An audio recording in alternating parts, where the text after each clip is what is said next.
మనము సినిమా ఇండస్ట్రీకి తిరిగి ఇవ్వాలి అని చెప్పి ఈ సినిమాని మొదలు పెట్టాం, స్టార్ట్ చేసాం. మొన్ననే లెనిన్ రిలీజ్ చేసాం. అండ్ అలాగే ఇప్పుడు పళ్ళబొరుసు రిలీజ్ చేయబోతున్నాం.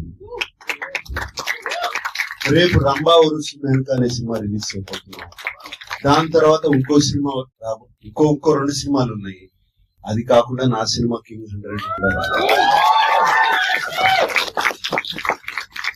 సో ఈ సంవత్సరం అంతా బిజీగా ఉన్నాము. ఈ సంవత్సరమే కాదు, వచ్చే సంవత్సరం కూడా బిజీగా ఉంటాము. అలాగే బిజీగా ఉంటాం. ఈ పళ్ళబొరుసు గురించి చెప్పాలి. పళ్ళబొరుసు సినిమా నాకెప్పుడు ఒక థాట్ ఎప్పుడు ఉండేది, తల్లిదండ్రుల్ని మనము చూసుకున్న దానికన్నా అదృష్టం ఏదీ ఉండదు. నా తల్లిదండ్రులు నేను చూసుకోవాలి కదండి. చిన్నప్పుడు నాకు భయం వేసినప్పుడు, కరెంటు పోయినప్పుడు, జ్వరం వచ్చినప్పుడు చేయబట్టుకున్నారు కదా వాళ్ళు. మరి మనం కూడా అదే చేయాలి కదా తల్లిదండ్రుల కోసం. అండ్ తల్లిదండ్రుల్ని వాళ్ళకి సేవ చేయటం, ఎవరైనా తల్లిదండ్రుల్ని సేవ చేస్తుందా ఇంట్లో. అమల, నేను మొన్న ఉదయ వాళ్ళకు కూడా చెప్పాను, she has parents of 88 and 90. వాళ్ళిద్దరినీ చూసుకుంటారు. నేను ఎప్పుడు అమలుతో అంటాను, నీకన్నా అదృష్టవంతురాలు ఎవ్వరూ లేరు.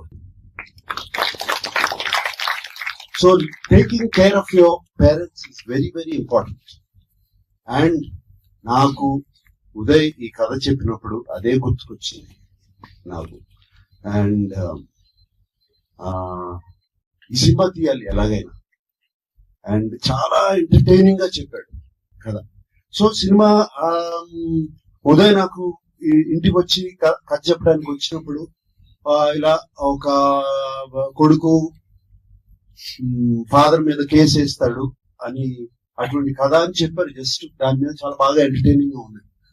కూర్చునే ముందు ఓకే, ఇది ఆస్తులు పంచుకోవడం లేదా ఒక ఇంటి కోసమో లేకపోతే పొలం కోసమో అనుకున్నాను యాక్చువల్ గా.